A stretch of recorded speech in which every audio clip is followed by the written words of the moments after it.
Okay. So one of the most common, I'm getting some echo. Who's unmuted? Is it me? Okay. I'm going to use Julio. I have a gentleman here in the office who's a new agent. So I'll probably have some sort of like engagement, a little bit of role play, so to speak, with him. One of the most common things that happens with mortgage protection is that you get these people that are in their 60s or 70s that want mortgage protection life insurance that pays off the house if they die.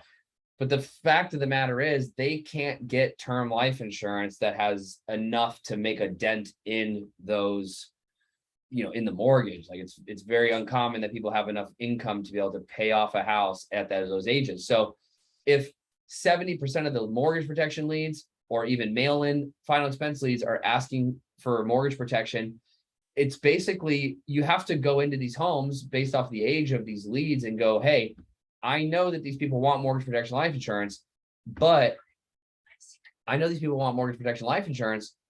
we already know that they're not gonna be able to get just a $200,000, $250,000 term that's affordable at their ages. So you have to know that going into the home. So all before it happens,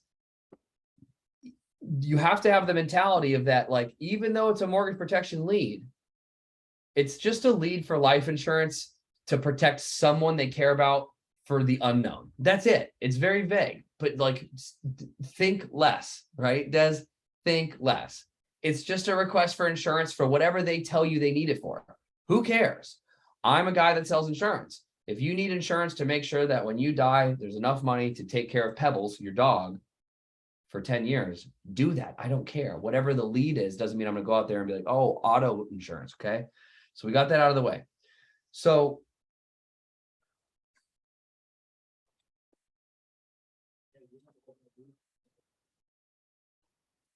the first section of my in-home presentation is going to be setting the table. If you are writing or taking notes, set the table, because anything we're going to cover in this next section is going to be under that topic. Okay. Okay. So this is exactly how I come into the home. All right. Knock, knock, knock. You get into the house, right? You just find the kitchen table. I'm not training on that. Okay. But you sit across from them. And this is kind of how I do it, right? So here's my sales materials for my meeting. Here's a leaf. I'm going to grab my backpack because this is exactly what I use. Des, can you still hear me okay from this far away? Okay. So I go in and I sit down and I basically say, all right, guys, hey, before we get started on anything,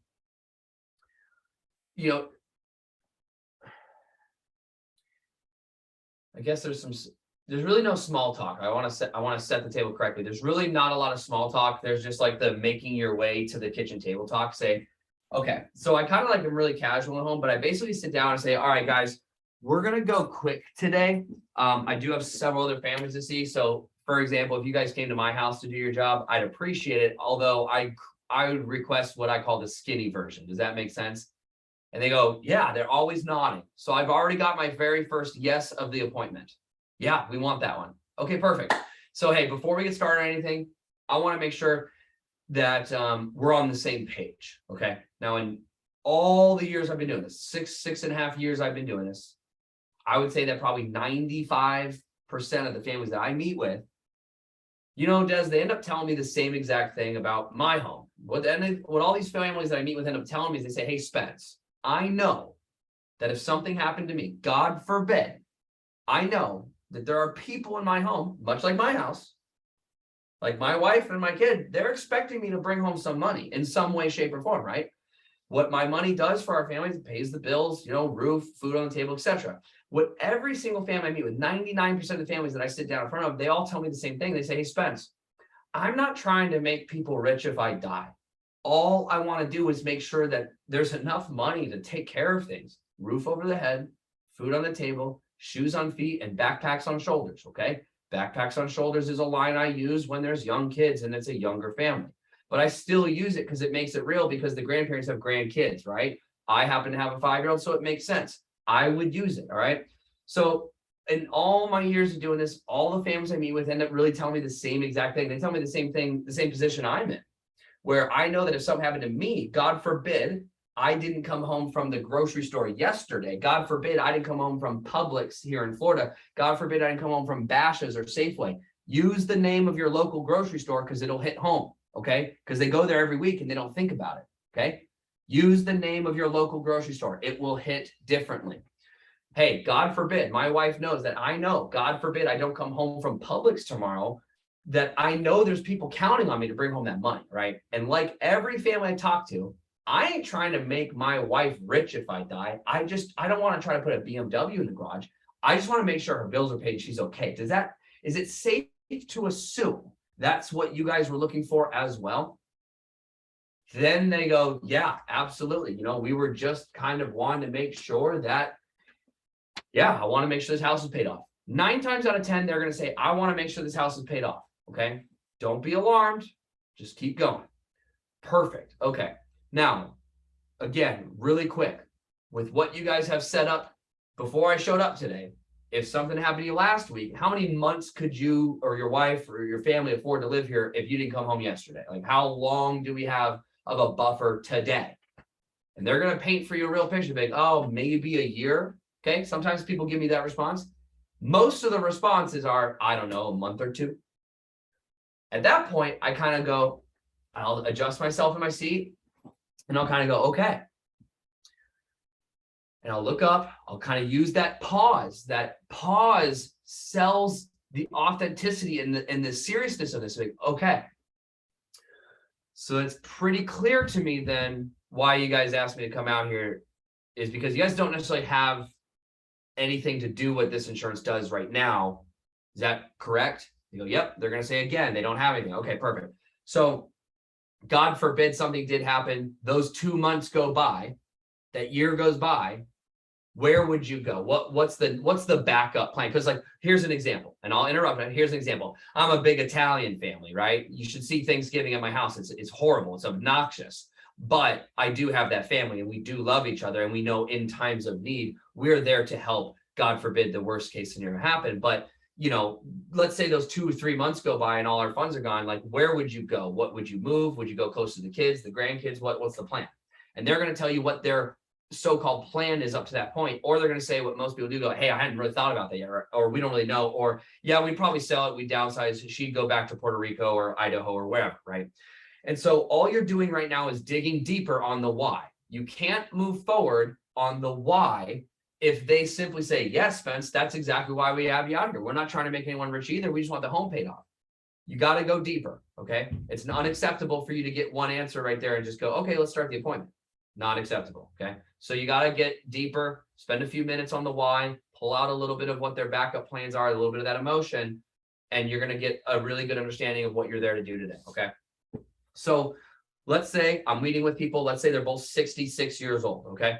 All right, perfect. So, okay, I totally understand. That makes sense. Okay, good. All right, no problem. Let me get my forms out here real quick. And then I say, okay, let me get my stuff real quick. And we're going to fly right into this, okay? We're going to fly through this, folks. And then I do a watch check. One of the most valuable tools in the home is that watch check. God, I love the watch check. And you're going to see this watch check when I close later. I use it during the close, okay? All right, perfect. We're going to fly right through this. Let me get my stuff out real quick. All right, perfect. Remember the skinny version? We're going to do the skinny version, okay? Now, before we get started, best line ever. Before we get started, even though I've already started, I started when I got out of my car. But before we get started, every single person I meet with needs to know exactly who I am, okay? This right here is a copy of my state license, okay? Every single family that I meet with gets it. If you take a look right here, there's my name, Spencer. Right here is my state license number, okay? If you go to this website right here at the very bottom, there's only one Department of Financial Services website in the state. If you go right to that site and you punch in this number, you can immediately verify exactly who I am. There's a picture of me on there. There's even my home address on there, okay? Does that make sense? Cool. Now, this is your copy to keep, okay? I'm going to put my cell phone number on this before I go. It is yours to keep, okay?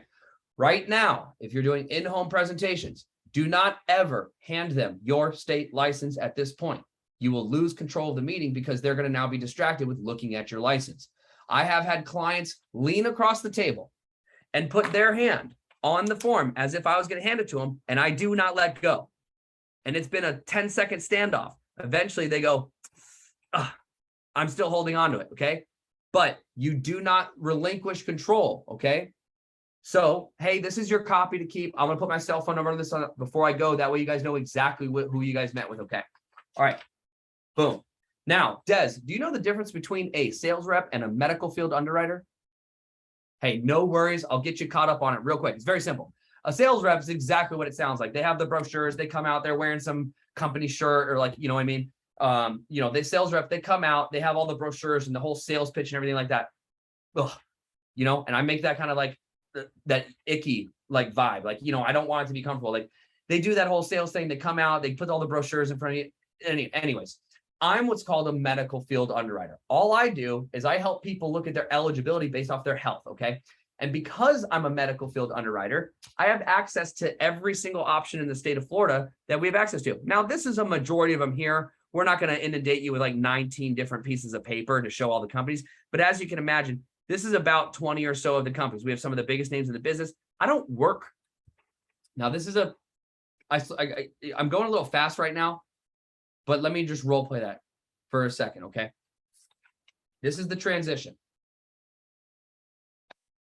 Okay, this right here is your copy of the license. This is for you to keep. Every single family that gets a copy, okay? Now, because I am licensed by the Department of Insurance in the state of Florida, I have access to every single insurance company in the state. Now, are you familiar with what the difference is between a sales rep and a medical field underwriter is? No, you're not. No problem. A sales rep's exactly what it sounds like. They have all the sales materials, the brochures, and they're going to come out and try to push something, right? The difference between a medical field underwriter is I don't work for any of these insurance companies. Now, Des, I'm not going to go as far as saying I don't care if you guys do or don't get the coverage. I don't care which company does it. I have no loyalty to a single one of these companies. I really don't care. If one of these companies can do it for you cheaper than they can do it for the family I just left their house, wonderful. That's what we're here to do. Does that make sense? Good. So we're going to shop it out today. We're going to see which one of these companies makes the most sense. The way we're going to do that is we're going to go through a one-page suitability worksheet. It's very easy. I'm not very good at paperwork, so they kept it to one page for dumb guys like me. Okay, awesome. Now, we're going to spend probably about 2 to 3 minutes of questions on your health and medical we're going to spend about 2 or 3 minutes of questions on your finances, measure your folks' incoming and outgoing expenses for this home. Okay, once again, we're going to spend 2 to 3 minutes of questions on your finances, measure your incoming and outgoing expenses for this home, touch the table, tap the table. Okay, then we're going to spend about 3 or 4 minutes of questions on your health and medical history. Make sure you didn't get cancer yesterday. Try to get life insurance today. Okay, makes sense? Good. Then, Des, at the very end, we're going to probably spend 4, maybe 5 minutes at those options, looking at those options, see what our actual options look like, see what those prices are, things like that. Okay. Now, Des, only once you have looked at that form and you've looked at those prices and you've looked at them, you say, okay, that's kind of what we had in mind. That fits our budget. That's what we were thinking that would be good for us. Only once you guys have looked at that paper and found something you're comfortable with, that's when I'll submit what we call the underwriter's assessment. I'm going to send that off to the insurance company. They're going to get back to us in real time on my iPad, pointing at my backpack on my iPad. And they're going to let us know right now if you're approved or not. Now, if you're approved today, great. You die tomorrow, the money goes to your wife. She pays off the house. Does that make sense? Okay, perfect. So the insurance company, like all of them, they're all going to ask for the basic information. We're going to get a copy of your driver's license.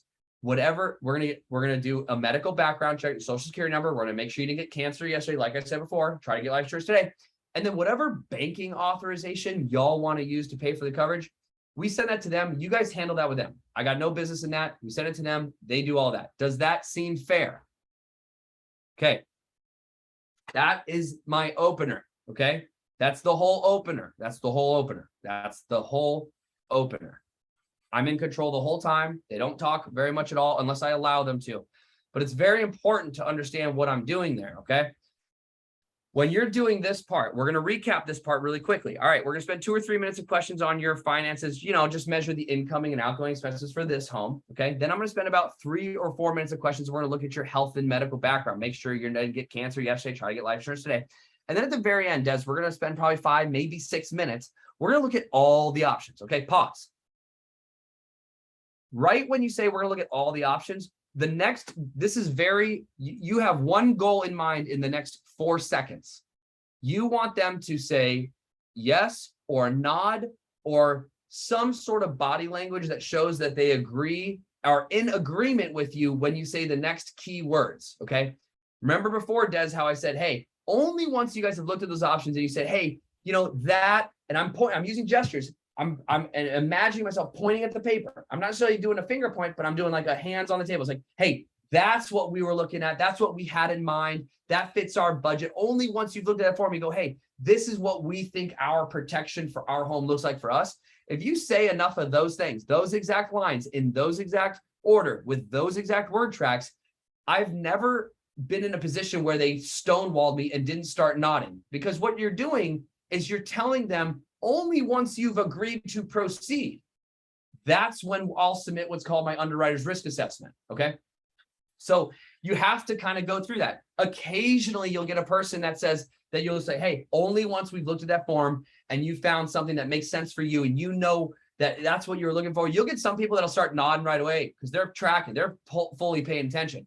You'll get people that'll nod right away and you can go to the next step, okay? Only once, Des, we found something on that form that you look at that form, you go, hey, only once we look at those options. All right, pause. Let me start over. And then at the end, we're going to spend about 5, maybe 6 minutes looking at all the options. Only once you found something that you looked at and said, hey, that makes sense for us. That's kind of what we had in mind. That fits our budget. That's kind of where we're comfortable. Only once that we've found that, that's when I'll submit what's called the underwriter's risk assessment, okay? You put your hand to your chest and then you point that thing, and for a lack of a better term, you just go stick that arm up there like the old World War II guys, right? And the point is you want to exaggerate that you're sending it off to the insurance company. This is going to help establish the separation between you as a medical field underwriter and the insurance company, right? I'm not them, they're not me. Hey, only once we have found something, only once that's when I'll submit what's called our underwriter's risk assessment. We're going to send that off to the insurance company. And then, now remember, on the table, I don't have my iPad out. I don't have any folders out. I literally have just these pieces of paper. Only then we're going to submit what's called your underwriter's risk assessment, okay? Once we've done that, they're going to get back to us in real time and they're going to let us know right away if you're approved or not, okay? If you're approved, great. You die tomorrow, your wife's going to be in a position where she can pay for this house. Does that make sense? They're going to say yes, okay? Up until this point, I have always said the phrase, does that make sense? Because I want to ask if they comprehend it. This next bit is where I'm going to ask, does that seem fair? Because I want them to tell me if it's fair for the insurance company to ask for their driver's license, social security number, and banking authorization, right? So that's when we'll submit what all the insurance companies need is normal stuff, a copy of your driver's license. We're going to make sure, we're going to check your health and medical records with your social. And then whatever banking authorization you want to use, however you want to pay for it. Okay, I say it the same way every time.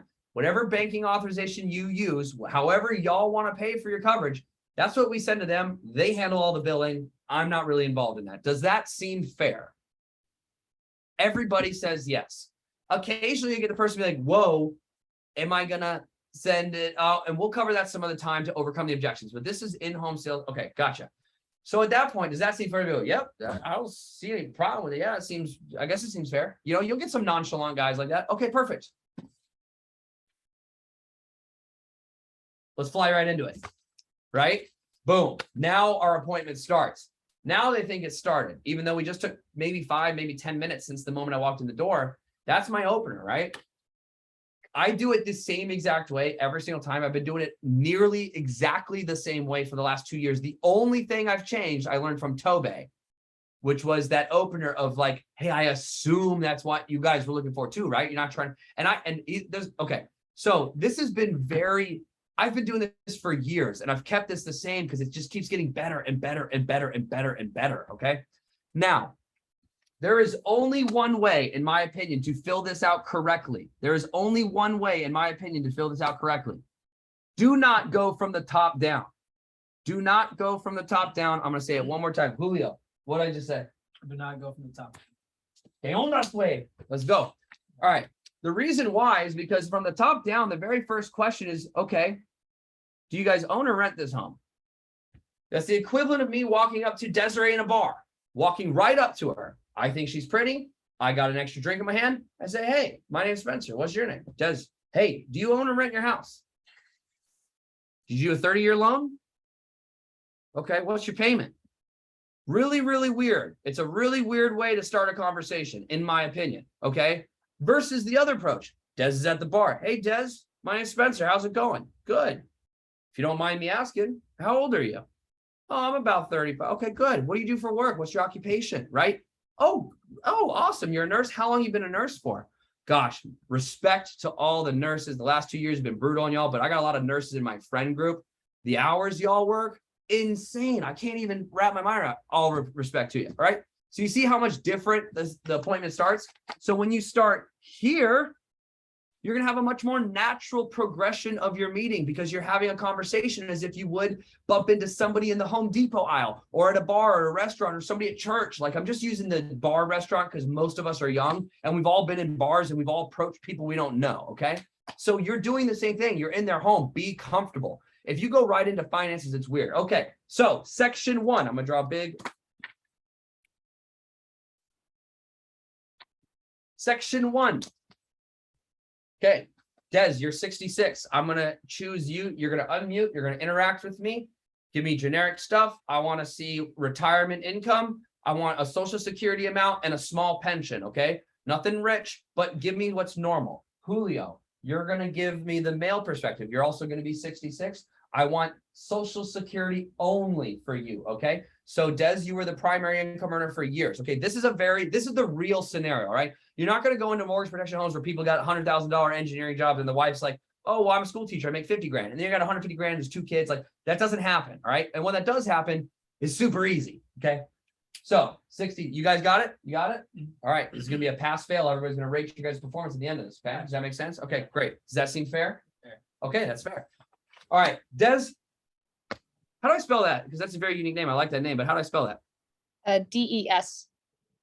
Just Des? Is that short for something? Short for Desiree. DESIREE. Okay, but you do go by Des. Yeah. Perfect. Des, and how old are you today? 66. 66. Wonderful. What do you do for your occupation? Are you retired? I'm retired. Wonderful. Yeah. What did you retire from? A school teacher. Really? Oh gosh, I got to ask, what grades did you teach? Oh man, 4th grade. Oh, see, that's good because I didn't start misbehaving till like 6th, 7th grade. So you and I would have got along great, and I wouldn't have been at teacher conferences with you every year. So that's good. And how long were you a teacher for? About 35 years. Wow. Thank you so much. I mean, you are the unsung hero of our future. Thank you. And so when you retired from that, I'm sure you got a TSP or some sort of retirement account. Are you drawing from Social Security? I have a 401k, but also Social Security income. Gotcha. Okay. And what do you bring in each month off of the Social Security? My Social Security is like 850. 850. And let's talk about that 401k. Are you receiving income every single month from that? Yeah. Okay, gotcha. And who's managing that 401k right now? Is that with the school still? No, I think it's Fidelity. Okay, Fidelity. Gotcha. And what amount are you bringing in every single month out of the 401k? Probably another 1,000. Okay, so we got $1,000 coming in. So about $1,850 a month for you. Does that sound about right? Okay, yeah. Perfect. For simplicity purposes, Julio, you're going to say right around $1,000, $1,200. Okay. All right, perfect. Now, Julio, how old are you today? 66. Awesome. And then what do you do for your occupation, or are you retired? I'm retired. Okay. What did you retire from? I was a police officer. You were a police officer. Awesome. Well, thank you. Man, you guys are just the servants of the people. How many years were you a police officer? 40 years. 40 years, my goodness. So in a scenario like this, obviously a 40-year retired police officer would have more than $1,000 of income. But again, this is a real scenario. Gotcha. All right. So how much are you bringing in from Social Security each month? About 1,200. About 1,200. Gotcha. Okay. All righty. No pensions or anything like that? Okay. Gotcha. All right. Perfect. Now let's go ahead and slide up here to the mortgage. All right. So right there, section 1's done, folks. Any questions? I made it. You see how I do it like a conversation? I add in that. This is where you get to get a little bit of the personality of you, the underwriter, into the meeting. I'm not talking about the Pittsburgh Steelers flag that's out front. It has nothing to do with insurance. But I can build rapport on your career. I make a joke saying, oh gosh, you and I got along great because I didn't start misbehaving until 7th grade. Any teacher in their right mind would be like, that's exactly why I don't teach junior high. And you'd be laughing right there. You are in. You are so in. Okay, a cop, great. I could have shared tons of relatability, how I used to work with hand in hand with the motorcycle departments with PD and Scott's, like tons of rapport there, right? You could do that if you chose to, but it's a conversation. You have to get to know them. Okay, does that make sense? Everybody questions? All right, great. No question. All right, the very next section we do. The top section. Okay, number 2, the mortgage. All right, now this is a mortgage protection lead. I have a mortgage protection lead right here. Happens to be for $500,000.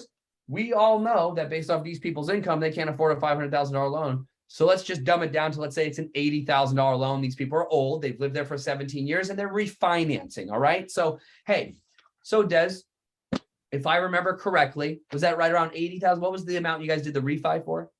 80,000. 80,000. Gotcha. Now, if I remember correctly, when I was at the office, was that a 30-year term? That was 30 years on the loan? Yeah. Okay, perfect.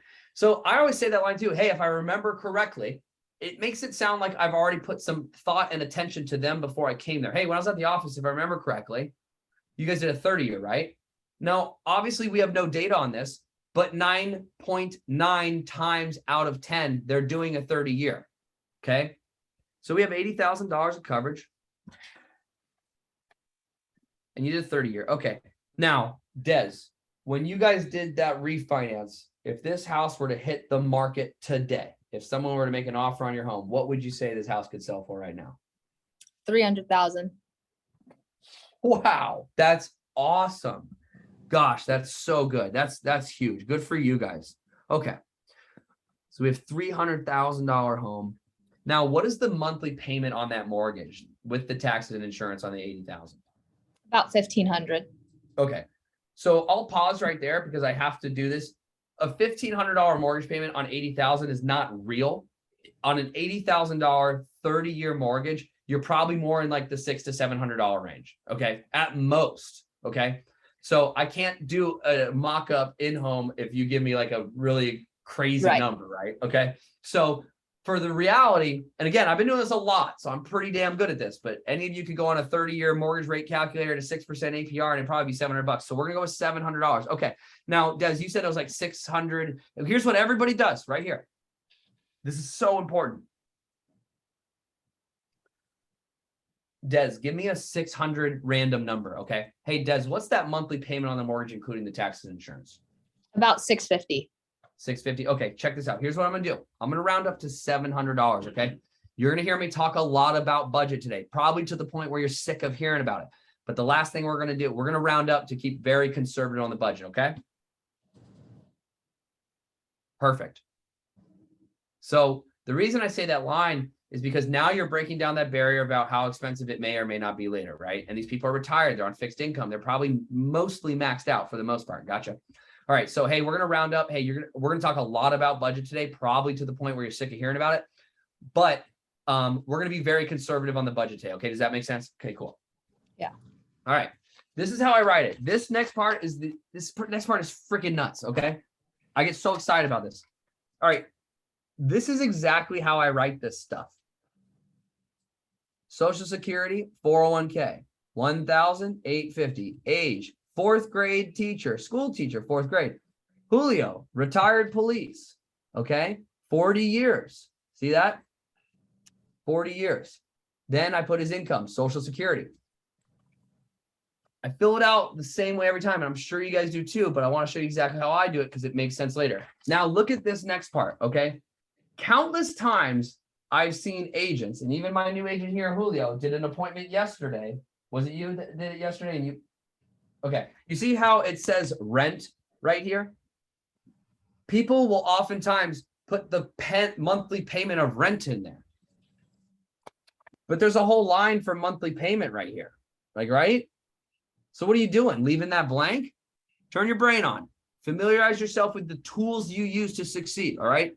Fill this out correctly. What else is wrong with this, Des?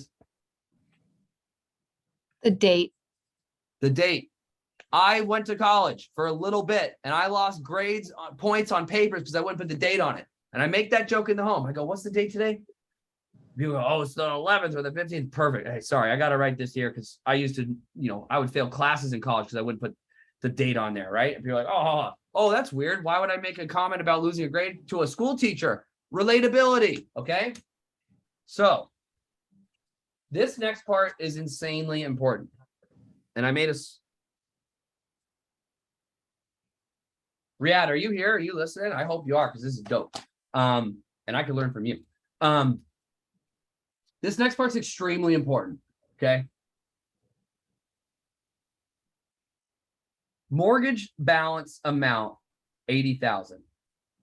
Then you have the home value at 300,000. I wrote 200 there on accident, 300,000, and the monthly payment being 700, okay? I'm going to move the camera down and I'm going to show you guys what I do on the paper, okay? This is exactly the words that come out of my mouth in every single home, no matter the circumstances, okay? Des, this next part is single-handedly the most important thing the Department of Financial Services wants us to educate homeowners on, okay? Watch this. Julio. Des didn't come home from Publix yesterday. Okay. The way this works, nobody's going to be calling you up. The bank will not be calling you up asking, where's our $80,000? Okay. The only thing you're going to be on the hook for is that $700. Okay. Much easier to come up with $700 than it is to come up with $80,000. Wouldn't you agree? Okay. The reason why that's so important is because oftentimes the most valuable asset in the American home is the home itself, okay? You guys have 220, I should have had this written down, I'm sorry. Right here in the equity line, you guys have $220,000 of equity in this home right now. You sell this tomorrow, you guys have real cash. You could go buy a motorhome and travel the country and it'd be paid off and you have tons of money in the bank, right? The most valuable asset is oftentimes the home itself, right? This $220,000 is far more valuable than any amount of insurance we're going to recommend you get because you guys have a lot of asset, a lot of value in the home. You guys have a lot of equity in the home. So this insurance is not only here to protect you, Julio, if Des didn't come over from the grocery store, but it's also there to protect that equity. We cannot let that money go back to the bank if for whatever reason you guys missed a couple mortgage payments because Des passed away. Does that make sense? Okay. The reason why this is so important, Des, is because if I sent you to the master bedroom right now, I said, hey, go grab that equity from under the bed. We'll come out here and we'll count it all. It's because it's not real yet. It's only real when you sell the home. But the idea is if God forbid something happened to either one of you, we want to make sure that that equity is there to protect. Because I'll tell you the same, and this is exactly what I do. I'll tell you exactly the same conversation I had to have with my parents. They're a couple of years older than you. I always say that. If they're 75, my parents are a couple of years older than you. If they're 56, my parents are a few years older than you. If they're 88, my parents are right around your age. You know what I mean? Okay. But the reason why, I'll tell you the same conversation I had with my parents, right? My parents are both healthy. God, thank the Lord. But God forbid my dad passes away 10 years from now. My brothers and I all know that the house my mom's in is probably a little too big for her to comfortably keep up with it. We would be spending more money on maintenance of the home than even spending on the home itself. So in my family, we know that my mom will probably want to downsize. She'll probably want to move closer to the boys, the grandbabies, and she'll probably want to have a smaller home. That's what most of the time would be allowed. Now, whether you guys want to stay here or not, that's entirely up to you. But 95% of the time, most people can't keep up with it. Like, this is a big, beautiful home. Like if I'm in your home, Des, which I am in this point, this is a great, beautiful home. I mean, your driveway is 100 yards long, for Christ's sake. You know what I mean? You don't want to say that, but you just want to observe that feeling. It's like, hey, this is a nice, big home. Not very often do people want to stay in the home that they just passed away. Okay, so this is all talking points that you can add on when you're discussing this section, but it's not necessary. You don't have to overspeak on this, all right? So I'm going to cover this again in real time, and I'll share with you exactly the way I say it. All right. Des, Julio, this right here is single-handedly the most important thing the Department of Financial Services wants us to educate homeowners on, okay? Right here. Des, if you passed away and didn't come home from the grocery store yesterday, Julio, the way it works, and I'll even say this sometimes, I'll go, hey, I've never buried a spouse before, and almost every home I've ever been into, nobody's ever buried a spouse before. It's not something we do every 5 years, okay? Never happened for me. So not a lot of people know what happens in a community property law state like Washington or Arizona or Florida. The way it works, Desiree, is nobody's calling up Julio and saying, hey, where's our 80 grand? We know your wife died. Her name was on the home. We want our $80,000. That's not how it works. It's not how it works. The only thing you're on the hook for is that $700. Okay. Much easier to come up with $700. Wouldn't you agree? Yes. Okay. I say $700 because it's much more casual. It's like if your kid was saying, hey, you're going out for that. Can you leave $20 for pizza? $20, right? Versus saying $80,000. I want that number to sound scary. $700. It's much easier to come with $700 than it is to come with $80,000. Wouldn't you agree? Yeah. The reason why that's so important, Des, is because they don't care who the money comes from. All the bank's looking for is that $700 payment every month. And as long as we keep making that payment, you can keep the house, right? Same thing with your car.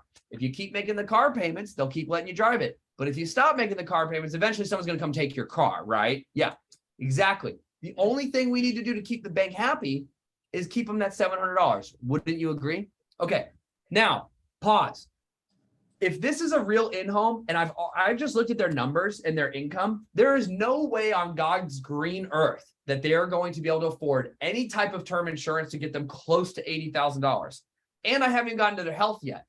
I'm setting the table for doing equity protection life insurance, okay? Where we are going to protect the equity for a certain amount of time. So it's very important to deliver this concept now.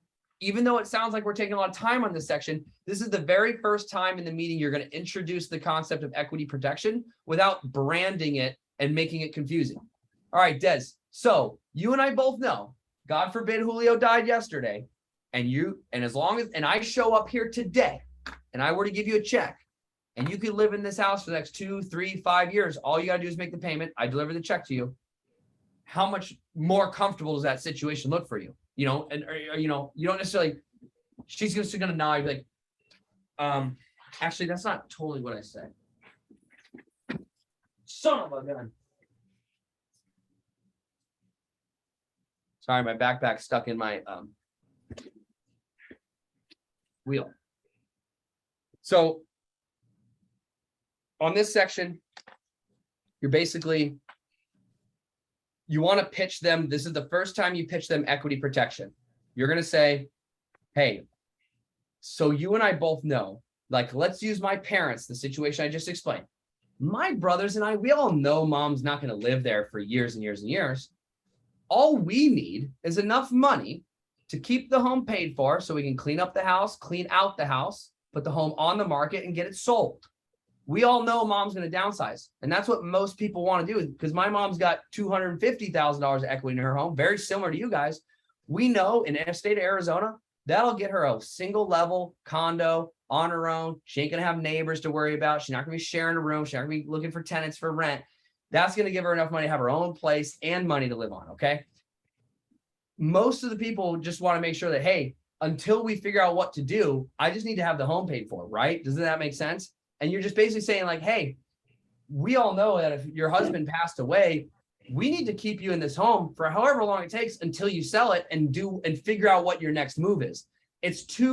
We can't sit here and speculate when that would be, and we can't sit here and speculate what your options are at the time. What we do know is you need a place to live. All we need to do is make sure that you got this roof over your head for however long it takes for you to sell the house and get all that equity out of the home. Does that make sense? Okay.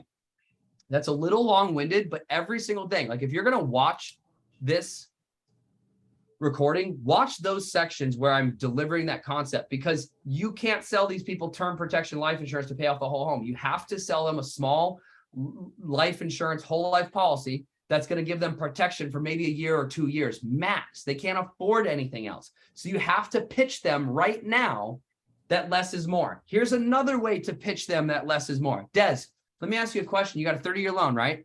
If I were to put an $80,000 protection plan on you right now, what do you think your mortgage balance will be a year from today?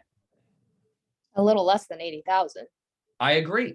So if I recommend you, if you get an $80,000 protection plan today, but in a year from now, you're going to owe less on it, we call that over insuring. Then you are paying for more insurance than you even need.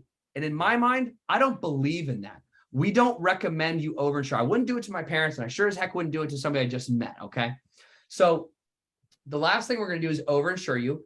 Oftentimes, for most of the families we meet, they know within the next year or 2 years that they're going to help mom, dad downsize, figure out what the move is. They don't know yet. We also don't know if you don't die for 18 years, you might be on your deathbed and it might make sense just to stay here until that time comes. But we need to keep those bills paid. Does that make sense? Okay, perfect. Moving on. All right. Even though that section can take a little bit, because remember, you're pitching them a concept that they've never heard, and you want to explain to them that the number one most valuable asset in their portfolio is their home. So we got to protect that equity. You got $220,000 of equity in this home. That's amazing. It's astonishing. You guys have worked your tails off as teachers and police officers, servants of the community of which you live, to have that amount of equity in your home. Let's not take it lightly, okay? Let's take it real seriously. This is the number one thing the Department of Financial Services want us to educate homeowners on. And the reason why is because the number one cause for foreclosure in the United States is what? Medical debt due to bankruptcy. Bankruptcy due to medical debt. The number one cause that people lose their home is because somebody died or medical debt. Literally what we're talking about. So for us, it's important to make sure that, God forbid, no matter when that time comes, like my house, for example, we know that mom probably shouldn't live there forever. The house is too big. This is a great big home too. It's a lot of upkeep, the grass, the yard, help. Even changing the fire smoke detectors is a pain in the butt in my house. So what most of the families I meet with do is they want to make sure that, God forbid, that time comes unexpectedly, there's enough money to pay for that house, keep the bills paid, keep the roof over our head, keep food on the table, just to make sure there's enough time to sell the house to capture that equity. $200,000, that's the legacy you're leaving behind. We're not going to recommend $200,000 of life insurance. That'd be way too expensive, right? Wouldn't you agree? That's not what I'm here to do. My job is to find the cheapest way possible to help you guys stay in the home, God forbid something happens. Does that make sense? All right, perfect. Moving on. You don't check the watch right there because you just go fast. All right, really quickly, let's go ahead and fly into the health and medical.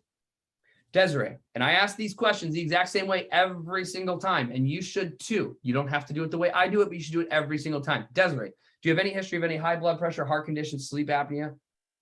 High blood pressure. Okay. Are you taking 1 or 2 medications? I'm taking lisinopril and amlodipine. Perfect. No hospitalizations or surgeries or anything due to the heart? Okay, No. Gotcha. You on any blood thinners, Des? Nope. Okay. What about any heart attacks, cancer, or stroke? No. All right. What about any DUIs, hospitalizations, or felonies? No. Okay. What about any surgeries in the last 24 months? Nope. Is there any other prescription medications you may be taking at this time, treating anything else? No, I just take some vitamins. Perfect. What about the stuff the doctor prescribed you that you just said, hey, I don't like when I take that and I'm not taking that anymore, but they prescribed it to you? No, nothing. Wonderful. Perfect. Wow. This is awesome. Des, you're as healthy as a horse. You make my job easy. And so I didn't even write amlodipine because the reality is we all know high blood pressure gets approved to everybody. I also already know I'm going whole life and the underwriting requirements are much less strict. So I'm not going to make more work for myself. I instead am going to use this opportunity. Why write amlodipine and lisinopril down if we know they get approved? You're wasting your time doing parts that add no value to your in-home presentation. Don't write it down unless you're new and you don't know these medications well enough to make that delineation right then and there, okay? So for me, experience, Des, experience, Julio, experience, we know that amlodipine and lisinopril aren't going to DQ you. Oh my gosh, Des, you're making my job so easy. I literally just left a 35-year-old's house. They're taking more meds than you. So you're in great shape. That's awesome. Transition to you, Julio. Any history of any high blood pressure, any heart conditions, or sleep apnea? No. Any history of any stroke, cancer, diabetes, or any diseases? No. Any hospitalizations, DUIs, or felonies? No. What about any surgeries in the last 24 months? No. How about any prescription medications any other prescription medications you may be taking? No, I haven't prescribed it. Gotcha. What about the prescription medications the doctor prescribed you that you may just say, hey, I don't like when I take that. I'm not taking it anymore. No. Wow. What are you guys eating in this house? what is it? Cheerios every single meal reduce your rate of heart attack? Okay, I'm kidding. You guys are very healthy. This is going to make my job easy. Thank you. And you guys don't smoke cigarettes, right? No. Perfect. Great. Okay. Really quick. Now, what do you guys have that acts like life insurance? Something like that 401k, anything that would be transferred to your spouse if you pass away, stocks, bonds, mutual funds, 401ks, things like that. Des, what's the ball? You said you had a 401k. Is that correct? Yeah. Okay. What about any other accounts? Any other retirement accounts, TSP accounts, anything like that? No. Wonderful. Now, ballpark, what's the amount you have in that 401k? Just ballpark. 200,000. Outstanding. Now, I know earlier you mentioned that Fidelity was managing that. I got a really quick question. Like, when was the last time your Fidelity advisor came out and sat down with you at this kitchen table and did your review? Never.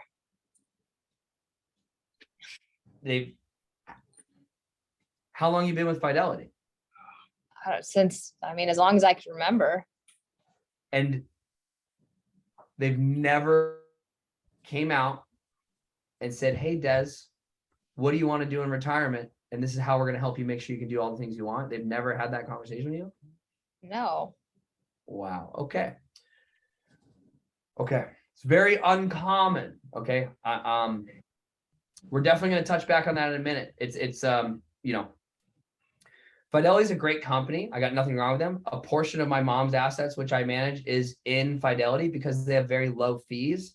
But if you don't have an advisor with them, who's helping you make sure your $200,000 is going to be there today during the go-go years of your retirement? And who's going to make sure it's there for your slow-go years and your no-go years, right? It doesn't sound like, when was the last time you met with a financial services professional to make sure your money's doing what you want it to do? I've never had the time to do that. No. Wow. Okay. Well, full stop right here. The great news, and a lot of the reasons why a lot of the families that we work with, we're able to help them more than just their home, is because we have a lot of resources that help us make sure that your retirement's protected. Are you comfortable with what's been happening in the market lately? No. I would say 10 out of 10 of my clients hate the volatility of the market.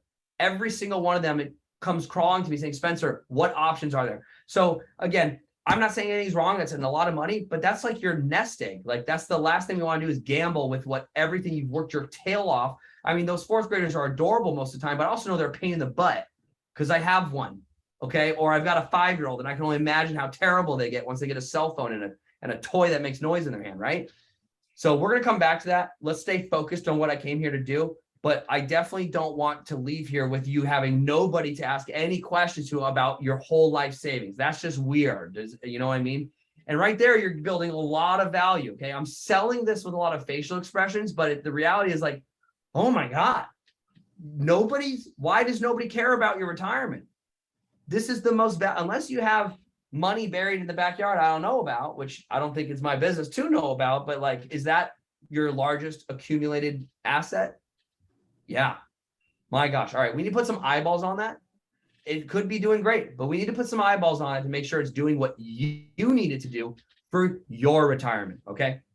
Gotcha. Julio, what about you? Any 401k, stocks, bonds, mutual funds, CDs, any sort of named beneficiary accounts? No. Gotcha. Some police department. All right. And then let's talk about the life insurance, guys. Des, do you have any life insurance on yourself at this time? No. Gotcha. Tell me about the last life insurance policy you had. What happened to that It was one? with the school, and I didn't have it when I retired. Gotcha. And how long ago did you retire? About 4 years ago. Okay. So during that 4 years, what coverage did you have? Nothing. I know I have my 401k, but I don't have anything else. Yeah. Gotcha. So you were just, okay. So what changed recently that kind of made you say, hey, we've made it the last 4 years. What's changed now for you to kind of go, okay, we need to look at having some type of insurance that protects us? Was it the refinance of this home, or did something else happen? Did something happen in your family or a friend, or what made now the time? The refinance, we received that postcard, and then also one of our neighbors recently passed. Gotcha. What happened when they passed? Did they have to sell the house, or? Yeah, they had to do a GoFundMe and everything. Oh, okay. Well, none of my clients do that because I'm always able to help them no matter what their budget is. Remember, we talk about budget a lot. no matter what. Even my parents, going back to my parents, they are a few years older than you. They are retired as well. They don't make gobbles of money. Okay. We weren't that family growing up, but we had enough money to make sure we could protect what we did work hard for. Okay. And the last thing we want is having to evacuate our house because we didn't have something like that taken care of. Okay, gotcha. So we've made it 4 years. Let's probably not go down that route anymore. Let's get something in place. That way you get that peace of mind back that you have when you're working. Does that make sense? Okay, great. Julio, do you have any life insurance for yourself? No, same thing. I just only when I When you retired? Yeah. Okay. How long ago did you retire? 6 years ago. 6 years ago. And so this whole time you haven't had any? Okay, so since then, is it kind of the same thing for both of you where it's like, hey, you know, was it the refinance or and then the neighbor situation? Correct. Yeah. What was your fear when that happened? I mean, you said it was the guy that passed away, right? How old were they? You see, he doesn't even know what to say. He's role playing, right? He doesn't even know what to say. This is great. Do you see how I'm just like rapid fire asking the first question that comes to mind? I'm digging deep. I'm getting that pain out, right? I already know they're healthy. I already know which company I'm going. Okay. I already know which direction I'm going. Hey, while I'm completing this, why don't you guys do me a favor? Go ahead and grab me your driver's license. I'm going to go ahead and keep flying through this. Okay. Now that I got these people working for me, they're going and grabbing their driver's licenses right now. Okay. Hey, actually, stop. I'm going to pause. Don't ask that yet. Okay. I just got the life insurance part here. You guys see here? I wrote 401k, 200,000, no advisor. No life insurance 4 years ago without insurance. And I was about to write the 6 years. Okay. All right. That's just taking notes. This probably doesn't come in, but I like to take notes on my details. All right. Perfect. Wow. Des, Julio, this looks great. There's nothing jumping off the page at me. I'm going to go ahead and get my iPad out and get rocking and rolling on the information, everything. Do me a favor. Go ahead and grab both of your driver's license for me. Go ahead and grab those and I'm going to start flying through this. Okay. Boom. Right then and there, they fly out. I've never had a problem. They always get the driver's license. They fly out of it everywhere. Okay. Now, here's what happens. iPad.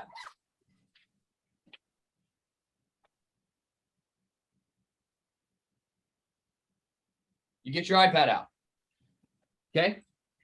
The very first thing I do with every single person that I attempt to sell life insurance to, no matter what the situation is, unless they say, hey, I'm undergoing chemo or radiation, or if it's something very severe that I know America does not approve. Even if I'm unsure, no matter what, I always open the Americo application and I complete the first 4 pages. Because on the 4th page is the signature for the HIPAA release of your Medical Information Bureau report. The system will then do the Milliman and Telescript report check, and it will do the MIB check. It will let you know before going on, before I've ever quoted, before I've ever said a carrier, before I've ever said a price, before I've ever said a death benefit amount. I'll know before I've talked about any bit of insurance which direction I'm going to go, because I'm going to get, hey, according to the proposed information, the proposed insured, you should be approved. Go ahead and continue with the application. That right there is my green light. I know I'm quoting America. Now, off of this, how many times, Des, have you gone to a home, they told you they're perfectly healthy, and then you find out they're not? A lot. I've done like a couple of. So that's why you do the first 4 pages of America, no matter what, even if they're a lot, even if you think they're not a liar. Okay. So we go right in. Now here's what's happening. During this part, I put both of their driver's license on my iPad. Okay. I put them right here. They can't reach them. I do not leave them within reach of my clients ever. You hang on to these bad boys till the end. Okay. So the book of Revelations is over. You hang on to these driver's licenses. Okay. It's important because you don't want them grabbing that stuff back. You're still in control. You're doing your job. Occasionally they'll be bebopping around, go walk. This is the time where they go get a drink of water. Hey, can I get you a drink of water? I go, oh my God, yes, I would love it. Thank you so much. This is where they start the small talk. But what I'm doing right now is I'm flying through those first 4 pages as fast as possible. I say, hey guys, I know it looks like hey, I'm going as fast as possible. And you go so fast through those first 4 pages. The moment you get those first 4 pages done, you're going to know right away that they're approved. Now, based off these guys, they're both going to America. I did the first 4 pages on Des, got a signature from her. Perfect. And when I send them the signature, I say, hey, this right here is the signature just to make sure you didn't get cancer yesterday. Try to get insurance today. Okay, go ahead. Blah, blah, blah, blah. And they do it. They do it. They do the same thing. Same line. It's crazy. Use the same line. Does it ask for a social beforehand? Yeah, it asks for social. You get all their information. They never have a problem giving it to you. If they have a problem giving it to you, you've done something weird, get up and leave. Don't get up and leave, but conceptually, you get what I'm saying, right? You really fudged up to that point. Okay. Now, picking up with, we have the first 4 pages of both applicants completed, and we have the thumbs up. We know we're going America. Okay. At this point, this is when I quote. But what I do for quoting is I'm not talking about, oh, I'm going to quote now. All I'm doing is I'm making, like, this is the back. I always put the quotes on the back of like any of the pages. It doesn't matter, right? Now, remember, earlier on, I helped them understand the concept of, hey, even if I only had 2 years of living here, do you think you could figure out, do you think, Julio, that if Des, this is something I said, you can say earlier, do you think if Des passed away yesterday, like if I asked my mom's German, right? If dad died tomorrow, my mom's like, I'll move in 3 days, you know, okay, obviously not 3 days, but my mom's she's born in a different time than us, you know, she gets shit done. My mom would be the gal that's like, I only need 6 months, right? Now, luckily, we were able to afford a little bit more, but like, ideally, my mom knows that she gets things done quick. She'll move in 6 months, right?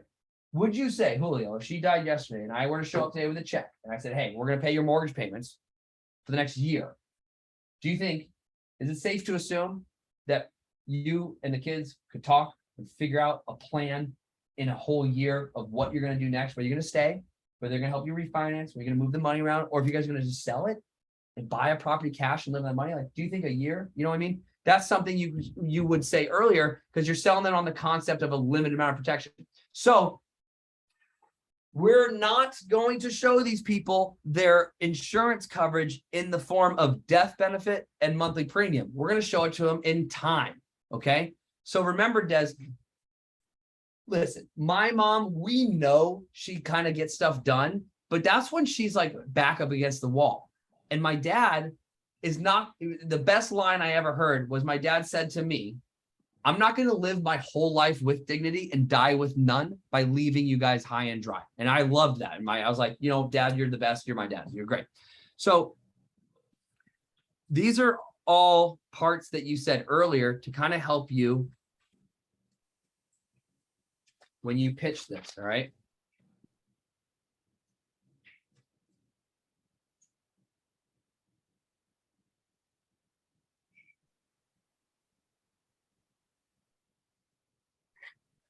So when I'm on the, all right, I'm going to write it on a different piece of paper because there's a lot of bleed through on this.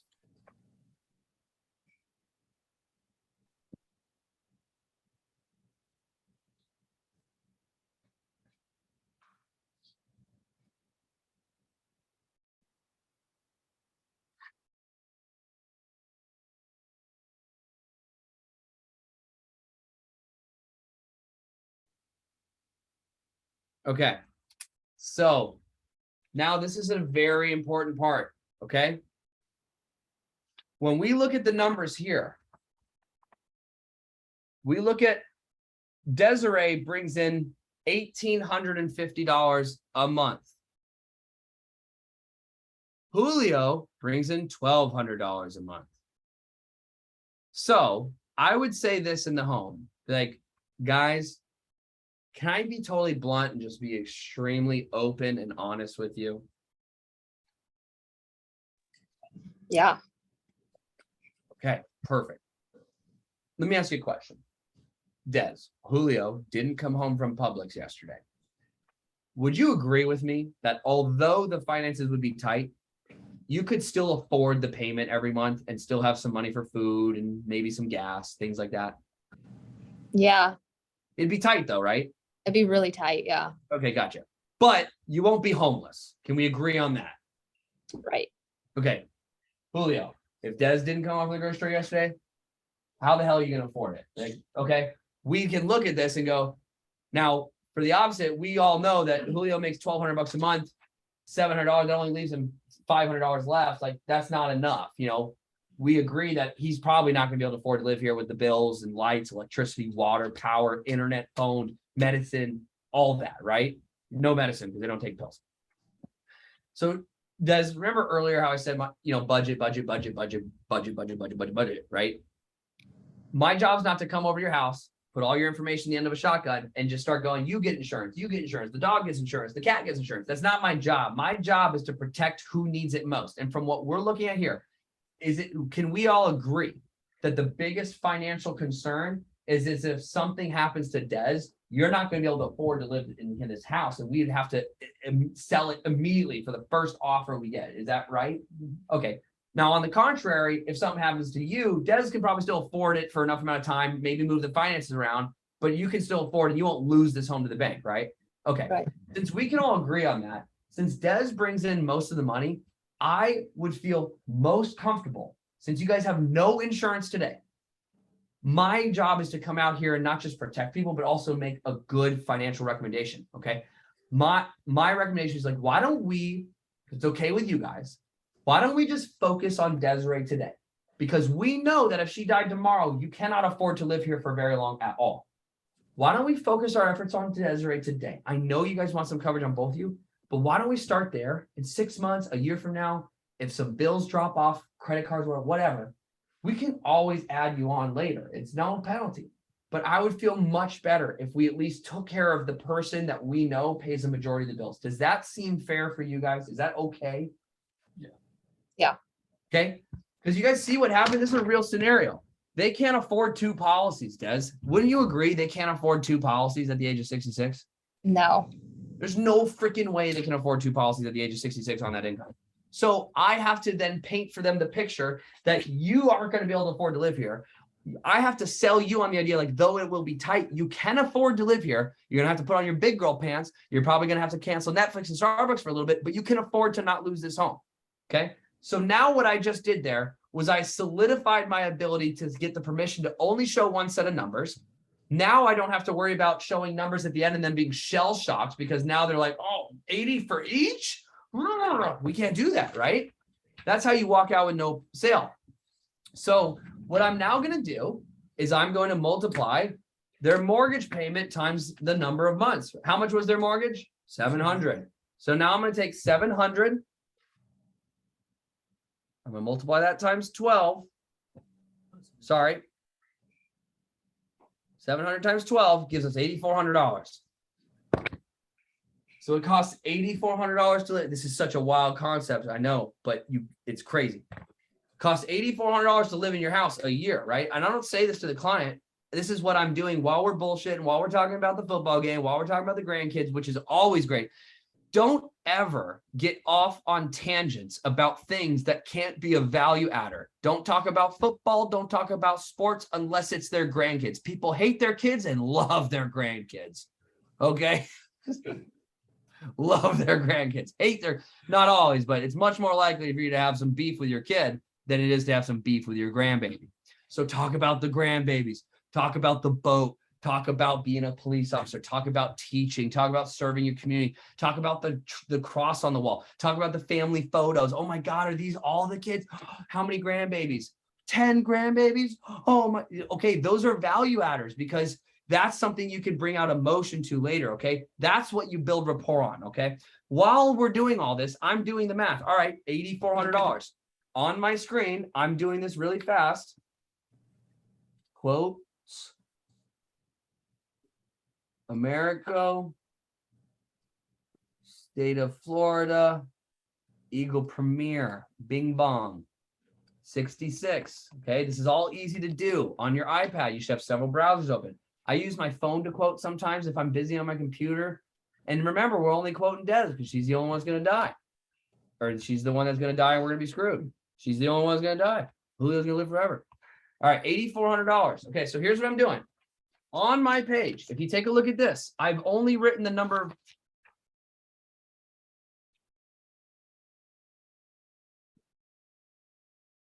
training is a little bit more hectic than it is when the home. I've only written the number of months of mortgage protection insurance. I'm not writing dollar amounts. The reason why is because when you show somebody $8,400 of death benefit, and it's going to cost them $80 a month, we all on planet Earth know that $8,400 is nothing. That's nothing. And if you start showing them, like, people are like, $8,400, like, okay. So you're going to show them, hey, 12 months. Okay. So right here, I'm still talking. We're BSing the clients. I'm not showing them these numbers. I'm writing down all my quotes right here. Okay. Now, Des, have you ever seen a price for life insurance be a flat number where it's like $55, or is it always like $55 and change? Change. Okay. Do you think it's valuable to show the clients how many pennies it's going to cost in addition to the dollars?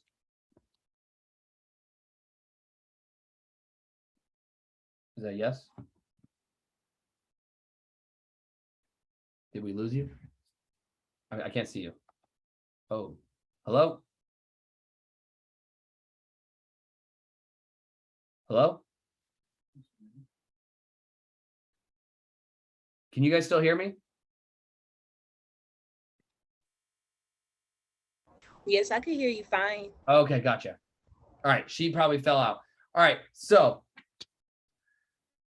I don't ever write down the pennies on like the insurance, and it doesn't matter, and it just complicates it a little bit more, right? So that's something I do. So now I'm doing the math. So now we got 18 months of mortgage protection is $12,600 of death benefit. And then 700 times 24 months. So this is 2 years. 1680. So now we just slam that into our quote tool. Okay, this is all done on my computer or my iPad with some sort of barrier between me and the client. So they're not seeing, I'm not ready to discuss it with them yet. Okay. All right. So Julio, we'll keep talking to you because we lost Desi. So now I have the numbers. Let me go back and pin my view so I can see me. Pin.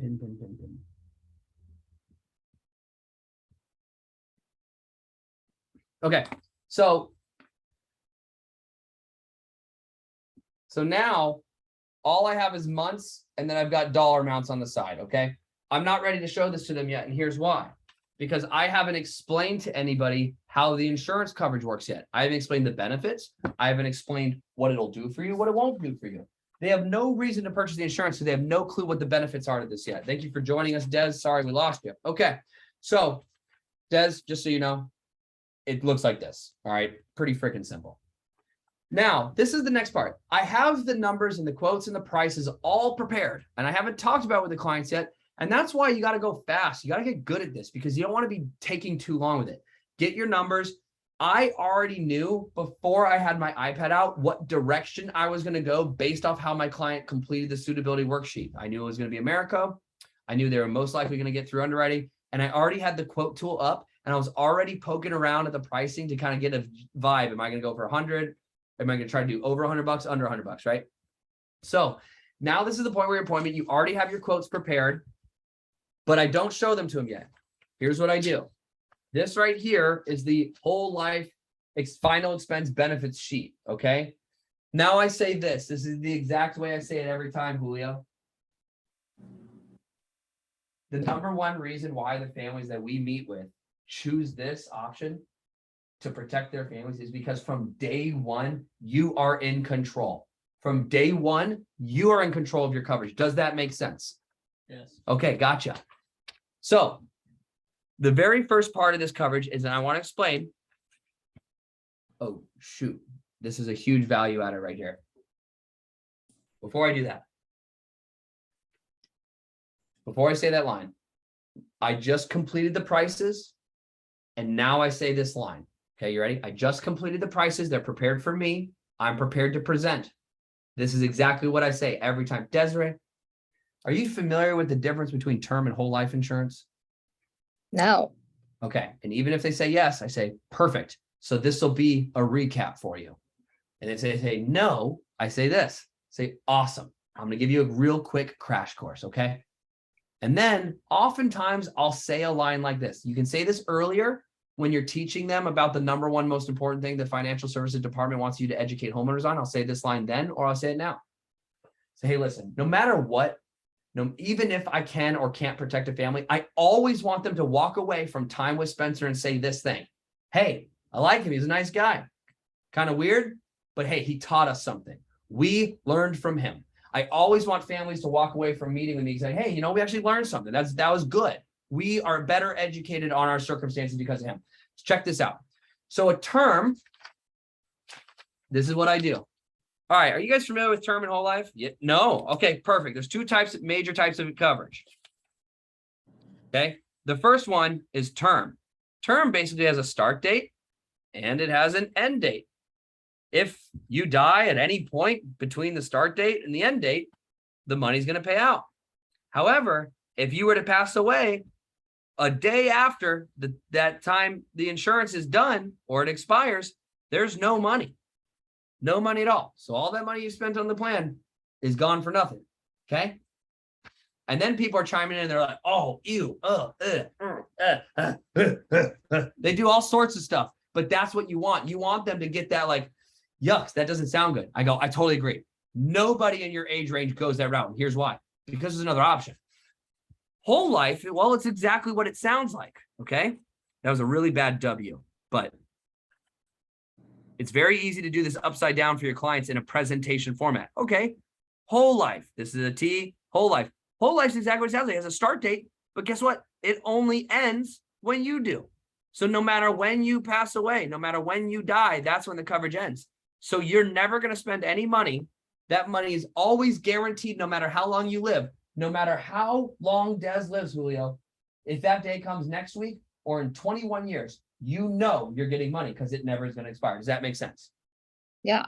Okay, perfect. So the number one reason why the families that we meet with choose this as a way to protect their loved one is because from day one, you are in control of your coverage. No questions asked. Does that make sense? Okay. So exactly with the whole life, this is exactly what it is. This is whole life insurance, meaning it's never going to expire. Okay. So it says right here, permanent coverage, never going to expire. Does that make sense? Yes. Yes. Good. Now, the next one is the death benefit is guaranteed to remain level. What that means is no matter what, no matter how long you live, that price is always going to stay the same. Same thing I told my parents. My parents aren't getting raises every year in retirement. I doubt you guys are too. I can't have my parents having to pay more and more and more and more and more, right? Exactly. Okay. So that price is going to stay exactly the same the whole time. Does that make sense? Good. Now, the most important one on this table, because my parents aren't getting raises every single year, the death benefit stays, damn it, I fudged up. The first one is the death benefit is guaranteed to remain level. Okay. No matter how long your wife lives, you need to know that if she were to die next week, you're going to have enough money to pay for this mortgage for a year. Or if she dies in 21 years, you're going to have enough money to keep this mortgage payment paid for a whole year. Does that make sense? Okay. Yeah. Perfect. The next one is the most important one on the paper, and that's why I put a star next to it. You see that there? I put a star next to it. Premiums are guaranteed to remain the same. Okay. My parents aren't getting raises in retirement, and most likely you guys aren't either. The last thing that any of us can afford is a price that keeps going up and up and up. The insurance company will never, ever, ever call you and say, hey, Julio, Des, we had too many people die this year. We're going to have to increase your price. That'd be against the law, and we would have them in a class action lawsuit. We would own the company. All right. Okay, good. So you guys understand the price is never going to change. Also, it passes on to the beneficiary of your choice. Passes on to the beneficiary of your choice. This money is not going to go to the bank. Okay. Old plans prior to 2008, before the mortgage crisis, a lot of corruption. The death benefits will go to the bank, and the bank would just say, hey, we got the money. They start loaning it out. They pay your house off, and you guys never see any of the money. But what if Julio can sell the house in 4 months and he can take the rest of the money and use it to help furnish his new home, right? So this is going to pass on to the beneficiary of your choice. It's going to stay in the family. If God forbid you two were to die in a freak accident, this would go to your children, okay? Also, this avoids probate court. You're not going to have to go to a judge and prove that you are who you say you are. This death benefit is paid out tax-free. You're never going to pay a single penny of taxes on that money. In the event you were to pass away due to cause of an accident, obviously on a policy that has an accidental death benefit rider, you can talk about this. If you were to pass away due to the cause of an accident from a fare paying passenger vehicle, if you flew an airplane and crashed, or a train or a bus or an Uber or taxi, you would actually have double the amount of death benefit. Okay. Makes sense? Great. Living benefits. Okay. Living benefits, talk about them. Hey, this type of coverage has something called a chronic illness rider. You do not have to die for this coverage to pay out. In the event you were diagnosed with an illness that prevented you from performing 2 or more activities of daily living, such as bathing, dressing, eating, using the restroom, taking your medication. My grandfather passed away from Alzheimer's and dementia. The last 6 months of his life were really weird. Very smart guy, but his brain gave up. He needed help taking care of himself. If that were to happen and my grandfather had this type of coverage, he would have been able to access that money up front to use for medical bills or whatever. Does that make sense? Perfect. Also, this policy, this coverage, since it lasts forever, it has a cash value builder built in. The longer you pay into this plan, it's going to actually grow cash value. So years and years and years from now, it's not uncommon. I've had clients of mine use that money to replace a water heater. It's your money. You can use it out of the policy if you need to. It's going to build cash money inside the policy. That makes sense. Okay, great. Also, finally, once you're approved for coverage, it is effective immediately. You do not have to have a waiting period. If Des gets approved right now and she dies tomorrow, the check will be in the mail and you'll have it in about a week. Does that make sense? Okay, perfect. Any questions on any of this? Awesome. Now, I want to show you guys with what I was able to come up with. Now, remember, we talked before, we were open and honest with each other. We agreed that if Des does not come home from the grocery store yesterday, what we have here is in a world of hurt. Okay. Although, yes, so we focus on that. I'm only recommending we talk about for Des. Okay. All right. So Des, here's what I'm going to show you. Okay. Remember, we just need to keep that home paid for. Okay. I went out and did 3 options. Okay. The state, we've come to find in our research that the average amount of time it takes for a spouse to take care of the grieving process, the finances, and come up with new accommodations with assistance of the family, it takes about 11 months. Okay, that's what the data tells us. So the state usually recommends, on the lowest side, we recommend a year as like your emergency time. 1 year, you can live here, not stress. Okay, so take a look. Here's what we come up with. All right. So Des, for 24 months, we're going to keep this home paid for 2 whole years. If you died yesterday, Julio can live here for 2 years and not spend a single one of his dollars on mortgage payments. That comes out to about $90 a month. All right. Moving down, we have an 18-month option. Okay. A year and a half comes out to about $68. And then down here at the bottom, remember the state minimum, we have a 12-month option, comes out to about $55 a month. Now, I want you guys to take a look at these. All right, talk amongst yourselves. Ask me any questions if you have them. I just need to keep flying through on this paperwork. Okay, we're gonna go really quick. All right, there you go. Then I go right to my iPad and I just start entering in whatever information I can to proceed all the way up to the point where the very next thing I need to know is which option they've chosen. At this point, he who speaks next loses. And I mean it. Do not say a single word. When you pass them the prices, unless they have a question specifically directed to you, Spencer, you, Des, you, the agent, do not say a damn word. Because what you're doing is you have to stay in control. And this is something I learned in sales from motorcycle sales.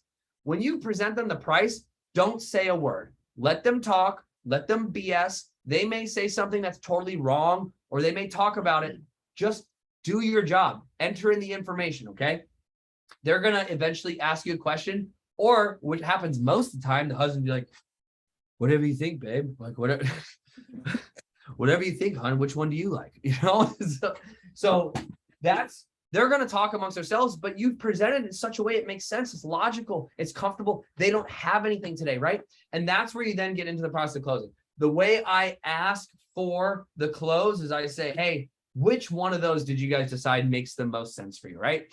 And then they're going to say, hey, we don't know, or hey, we're thinking this one. Oftentimes, even though in this scenario, 2 years is only $90, I still will say this line every single time. And I think if Riyadh's listening, he could appreciate this because I know he knows the pain of a chargeback. We all do.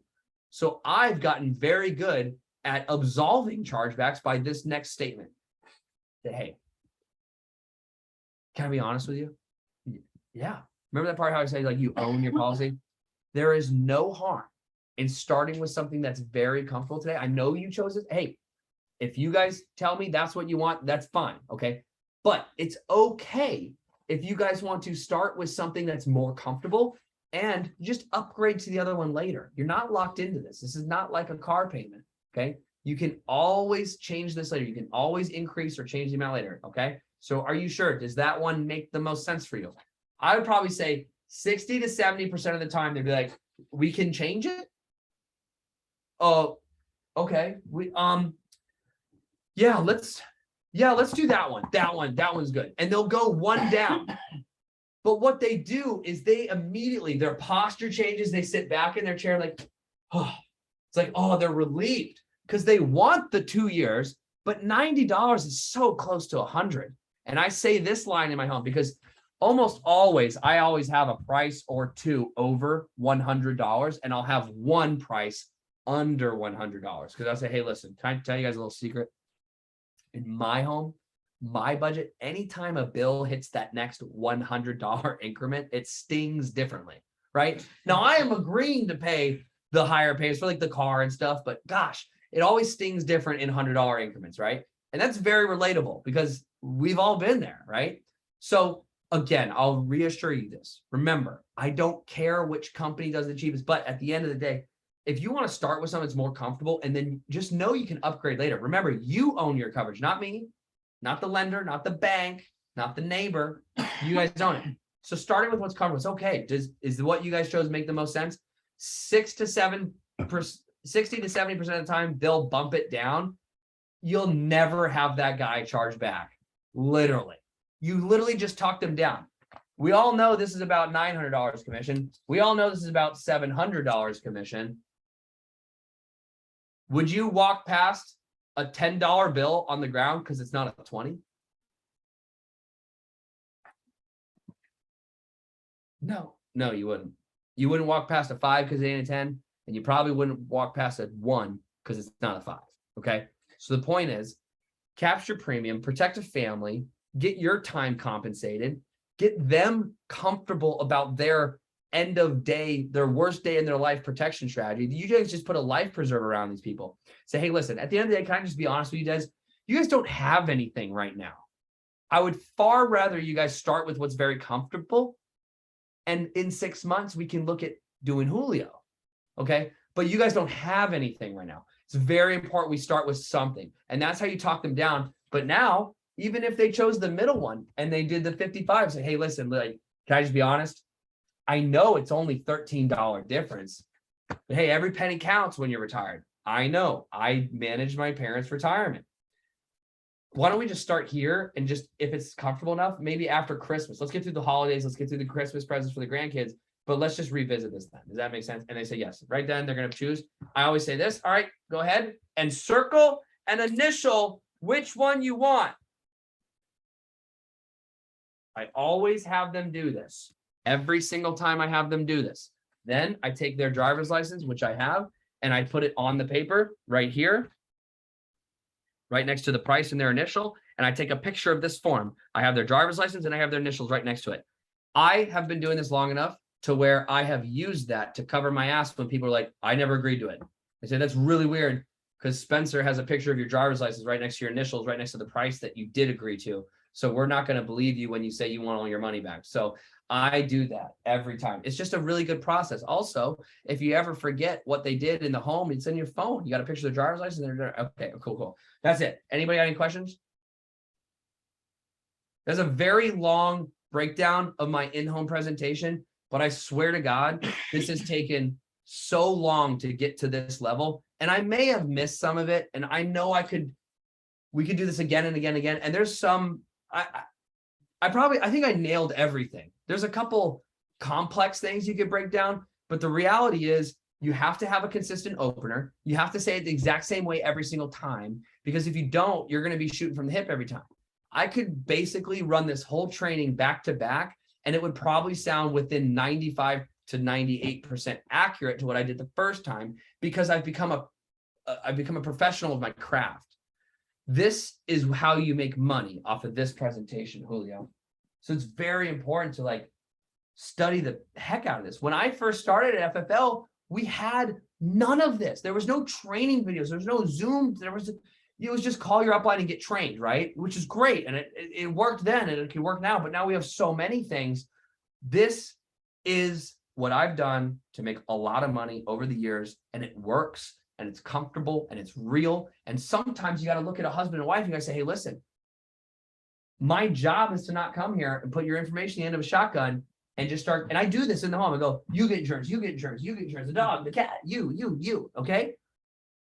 My job is to make sure that, God forbid, where's the risk? Where's the exposure to losing this home? If you make the money and you die and you got no money coming in, we need to give you money so you can pay the bills. If you die and you still have money coming in, you can pay the bills. We're just wasting money unnecessarily. Let's start with where it's needed most. Does that make sense? Mhm. Okay.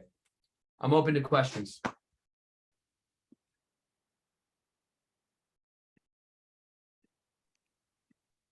When you were saying the state recommends, you said 12 months minimum when someone passes away and they, can you say that line one more time?